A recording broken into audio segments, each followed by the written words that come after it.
ดอกขันกระแยยามฟ้าแดงต่ำลงมาแม่แก่เทียนนาร้องยามฟ้า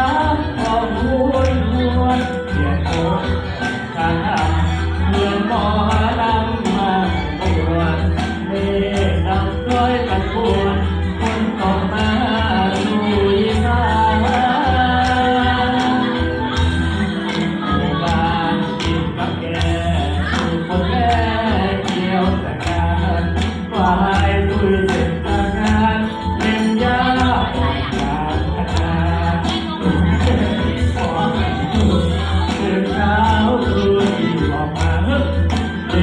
รุดไปหุดนา